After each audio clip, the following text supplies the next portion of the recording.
Hola, ¿qué tal amigos? En el capítulo anterior creamos nuestra base de datos y esta base de datos actualmente se encuentra vacía, no tiene ninguna tabla que podamos utilizar. Entonces en este capítulo vamos a crear esas tablas para luego poder llenarlo de datos. Si vemos las opciones de PHP-MyAdmin, veo que acá me permite crear una tabla e indicarle la cantidad de columnas que quiero que tenga esa tabla. Yo podría crear las tablas utilizando esta herramienta, pero si lo hacemos así nos va a generar una serie de complicaciones luego. ¿De qué complicaciones estoy hablando? Imaginemos lo siguiente, imaginemos que tú estés desarrollando una aplicación grande y lo estés haciendo con un equipo. Ahora, cada vez que tú crees una tabla o cada vez que tú modifiques las columnas de la tabla, deberías indicar a los miembros de tu equipo para que también lo hagan. ¿Y qué sucedería si te olvidas de comunicar los cambios que has hecho en tu base de datos a tus compañeros? Es que simplemente la aplicación no funcionaría correctamente cuando lo utilicen tus compañeros. Esa sería la primera desventaja. La segunda desventaja de que si empezamos a crear las tablas manualmente es que cuando tú subas tu proyecto a producción, también tendrías que crear tus tablas manualmente. Y ahora imagínate hacer eso con un proyecto grande, donde tengas 50 tablas con un montón de columnas. Hacer ese proceso sería muy engorroso y es muy probable que te confundas a la hora de crear estas tablas. Por suerte para nosotros, al trabajar con Laravel, Laravel nos proporciona una herramienta magnífica llamada migraciones. Si nos vamos a la documentación oficial y leemos qué nos dice sobre las migraciones, nos dice lo siguiente. Las migraciones son como el control de versiones de su base de datos, lo que permite a su equipo modificar y compartir el esquema de la base de datos de la aplicación. Por si es que ustedes nunca han trabajado con una herramienta similar a GitHub, el control de versiones viene a ser que cada vez que tú modificas algo, los cambios que tú hagas queda registrado. Y de esa manera, si algún miembro del equipo modifica una parte del proyecto, el resto de miembros del equipo podrían hacer un update del repositorio y ver reflejado esos cambios también en su proyecto. Y esas no son todas las ventajas que te dan. Las otras ventajas es que si tú haces un cambio y luego te arrepientes de ese cambio, simplemente retrocedes a una versión anterior del proyecto. Todas esas ventajas nos proporcionan las migraciones, pero a nivel de base de datos. Cada modificación que queramos hacer a nuestra base de datos va a quedar como un registro en las migraciones. Y todos esos registros van a estar al alcance del resto de tu equipo. Y como mencioné al inicio, también te va a servir a la hora de crear una base de datos en producción.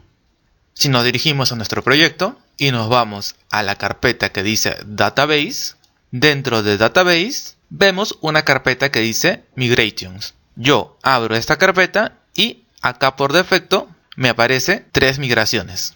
Vamos a abrir para ver su contenido.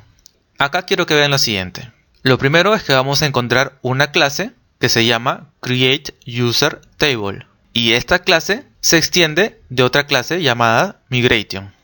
Ahora, esta clase tiene dos métodos. El método llamado up y el método llamado dump.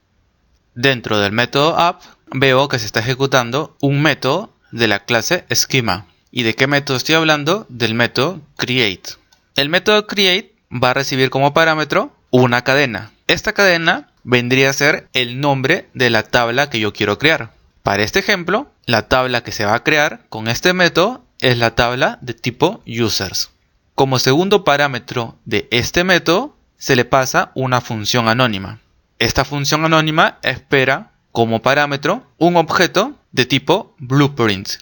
¿Y para qué queremos este objeto? Este objeto se utiliza para crear las columnas de nuestras tablas. Como pueden apreciar, acá se está llamando varias veces a este objeto y se está ejecutando distintos métodos del objeto, como es id, string, timestamp y remember token. Ahorita vamos a ver cada uno de estos métodos. Muy bien, al llamar al método id de este objeto, lo que va a hacer es crearme una nueva columna con las siguientes propiedades. Integer, o sea, entero. Unsigned, o sea, sin signo. Y increment, o sea, que a medida que vayamos agregando registros, el valor de id va a ir aumentando de uno en uno. Ahora, el nombre que le va a asignar a esta columna va a ser id. Por otro lado, cuando yo ejecute el método string, lo que va a hacer es agregar una nueva columna y le va a dar la propiedad varchar. la cantidad de datos que te permite almacenar un varchar es 255 caracteres. Pero también podrías indicarle otras cantidades menores a 255, claro, como por ejemplo, le puedes poner 100. Y ahora solo me permitiría almacenar hasta 100 caracteres en esta columna. ¿Para qué quisiera asignarle menor cantidad? Por una cuestión de memoria. Nosotros le vamos a quitar esto. Ahora, ¿qué sucedería si quisieras asignar más cantidad? En este caso, el tipo de dato que debes especificar es text. Si quisieras almacenar más de 255 caracteres, debes utilizar el método text para crear la columna. E igual le das el nombre que quieres. En este caso vamos a utilizar el método string, que para un nombre 255 caracteres es más que suficiente. Seguimos revisando. Acá veo que crea otra columna con el nombre email. Veo que vuelve a llamar al método string, pero adicionalmente le pasa la propiedad unique. ¿Y para qué le sirve pasar la propiedad unique?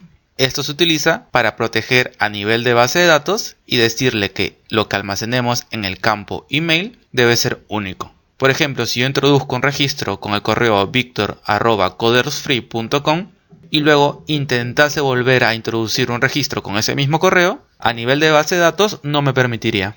Luego, en el siguiente elemento, veo que utiliza al método timestamp. Este método me crea una columna y le asigna la propiedad timestamp. ¿Para qué se utiliza la propiedad timestamp? Se utiliza para guardar fechas. ¿Y para qué se va a utilizar esta columna? Esta columna se utiliza en el caso de que tú quieras activar la verificación de correos electrónicos. Entonces, si el usuario se registra, primero tiene que verificar ese correo electrónico. Si el usuario lo verifica, se almacena la fecha en la que se verificó el correo electrónico. Y acá vemos que le pasa la propiedad nullable.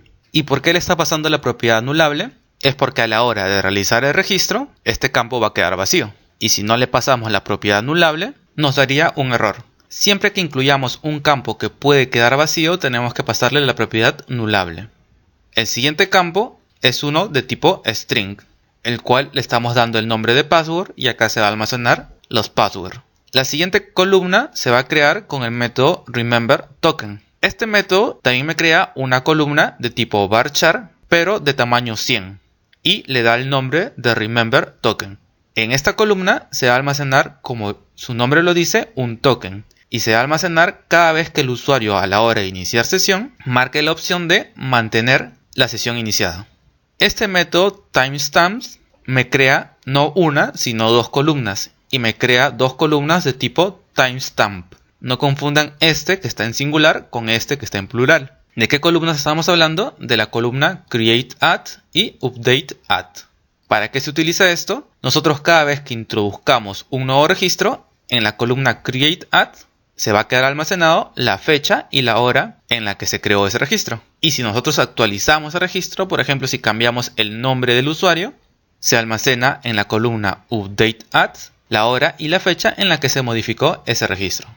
Y como las migraciones son un control de versiones de nuestra base de datos, no podría ser un control de versiones si no nos permitiría revertir los cambios. Con este método, el método app, se crea la tabla users con todas estas columnas. Y si vamos abajo, vemos que tiene otro método llamado dump. Aquí vuelve a llamar a la clase schema y ejecuta el método dropIfExistUsers. ¿Qué hace este método? Elimina la tabla users, o sea, hace el proceso contrario de aquí. Ahora vamos a revisar las otras migraciones que tenemos aquí. Aquí me crea otra columna llamado password reset y me crea las siguientes columnas: un email, un token y un createAt. Y acá me crea otra columna que se llama filedjobs y me crea con todas estas columnas que tenemos aquí. Sobre estas dos tablas no vamos a abarcar mucho, ya que estas tablas son utilizadas por Laravel, como dice su nombre. Por ejemplo, esta para resetear las contraseñas. Ustedes, si quieren, pueden dirigirse a la documentación oficial, ir a la opción de Database, Migration y acá encontrar todos los métodos con los que pueden crear las columnas, y al costado le dicen la descripción de qué tipo de propiedades le van a asignar a esa columna. La ventaja de crear estas migraciones es que si nosotros lo subimos a un repositorio, cada vez que agreguemos unas migraciones, estos documentos van a estar al alcance de todo tu equipo. Y simplemente hacen la migración y se crean las respectivas tablas y columnas en su base de datos. ¿Cómo realizamos una migración? Para realizar una migración vamos a escribir un control ñ y vamos a escribir el siguiente comando: php artisan migrate. ¿Qué va a hacer este comando? Va a recorrer uno a uno las migraciones que hemos creado y va a ejecutar el método app. Y al ejecutar el método app se van a crear todas estas tablas con sus respectivas columnas. Vamos a verificar. Le voy a dar enter. Claro está que si no has configurado correctamente tu archivo .env, te va a dar un error a la hora de ejecutar.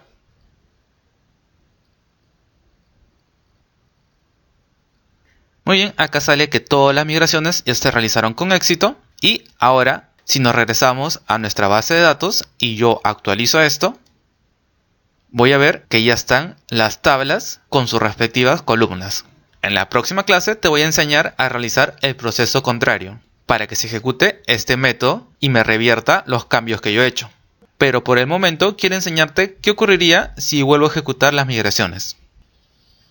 Voy a poner php artisan migrate y me dice que no existe migraciones. ¿Y por qué me sale que no existe migraciones si acá hay 3 migraciones?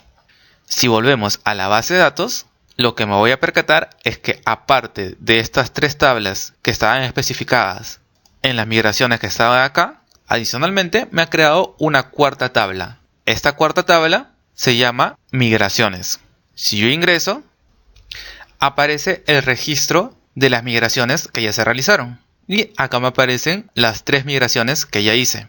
Y como sale que estas migraciones ya se realizaron, ya no se vuelven a ejecutar. Adicionalmente veo una columna acá que se llama batch, con el número 1. Los 3 registros llevan el número 1.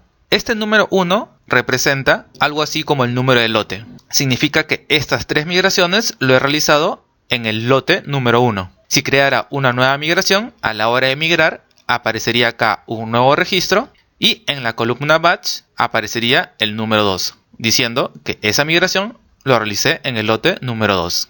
Si es que no entienden bien lo de lotes, lo van a entender mucho mejor en la siguiente clase. En la próxima clase vamos a ver 2 cosas.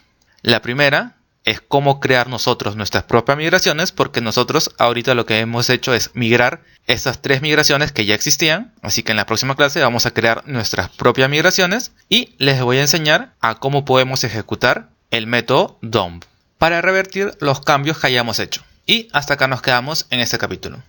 Si te gustan mis videos, por favor dale a me gusta y suscríbete al canal.